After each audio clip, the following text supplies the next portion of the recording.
Okay, I just bought this teapot for $5 at a garage sale. And I went with my kids and I'm really happy with this teapot. It's so pretty. And then I come home and I realize it has 2 chips right here. And I didn't think anything of it because there was a lot of other handmade stuff like this at the garage sale. And sometimes when you shop with kids, you just don't notice things like you normally would. So I have clay tools and paint. So I'm gonna see if I can just do a little fix right here. Basically, I just need it to be less noticeable. And I've never used clay before, so I'm gonna use this Super Sculpey. I have this for another project, so I am hoping that I can just keep it nice and be able to use it because I actually bought it for a Halloween project. So I guess I'll do that next. So anyway, so the instructions say start with clean hands and work area. So I'm gonna clean this off with some rubbing alcohol before I go and start. It says, so start with clean stuff. Knead clay until soft and smooth shaped clay. Pieces thicker than 1/2 inch may need bulking out with crumpled aluminum and or armature wire. I don't need to worry about that for what I'm doing. Bake on oven-proof glass or metal surface for 15 minutes per 1/4 inch thickness. So this should be straightforward, right? So I'm gonna try. Let's see how this goes.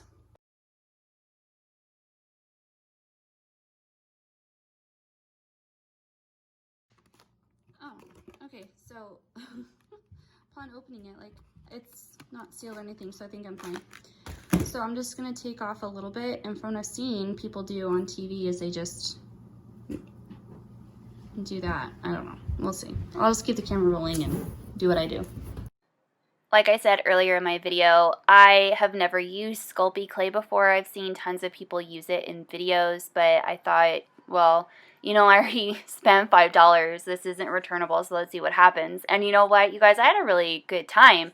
I found that I repeated the same action of like putting the clay on, scraping it off, getting used to the tools. I probably repeated that like maybe 6 times. And finally, I decided don't touch it anymore. Put it down, figure out how to put it in the oven without disturbing the clay at all because there was nothing sticking the clay to the teapot. But in the end, I got a result that I was really happy with. And, you know, if you're going to do this yourself, just forgive yourself for not knowing how to do it perfectly, especially if it's your first time. I definitely had to.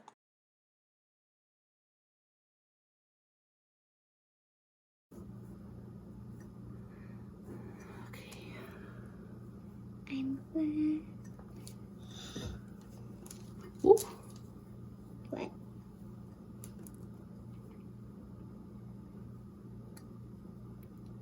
Mom, you're really pretty good at this. Well, thank you. First time, and you're a master already. No, I'm not a master. No, to me you are. Okay.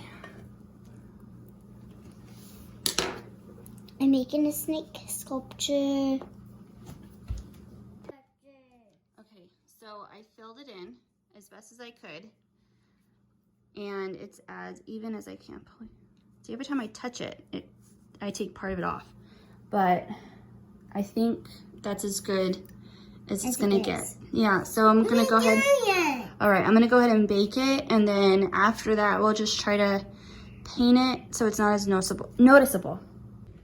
Okay, I'm going to put it in my cold oven and have it come to temperature together to 275 and then bake it for 15 minutes and we'll see how it goes. Hopefully it doesn't crack or anything like that, and that's why I'm going to put it in cold and have it come to temperature with the oven.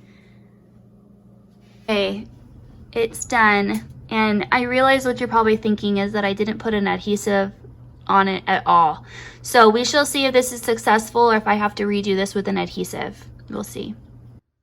Okay, I have looked at it since it's drying and I'm pretty happy with it. I think I'm gonna call it, I'm gonna wash it and then I'm gonna do a test run and boil some water and see how it goes before I do any more augmentation to it. So let me turn you around so you can see it. I'm gonna boil some water, do a test that way, and then we'll see how it goes from there. Okay. So this is how it looks now that it is dried. It's actually sunk down a little bit, but it looks nice. Like, I'm pretty happy with it, so I hope it stays. It seems pretty secure. And if I have it displayed this way, like, it's not a big deal. It doesn't seem like it's that much of a difference. But I'm going, like I said, I'm gonna give it a test run. All right, it is the next day, and I'm about to actually use this teapot for a little tea party that we're gonna have. It has had hot water go through it. To me, it's gonna be fine. If I have a situation where this does not stick because I didn't use an epoxy on the bottom, I'll let you know, and I'll upload a video about that. And if that happens, I'll make sure to update this video in the description box. If I decide to paint this, I will also record that process and link it down below. But for right now, I'm fine with this. It is fixed. If you look at it from the top, you know, it just looks like a used teapot from the side. You can't tell. And so that's how I'm going to display it.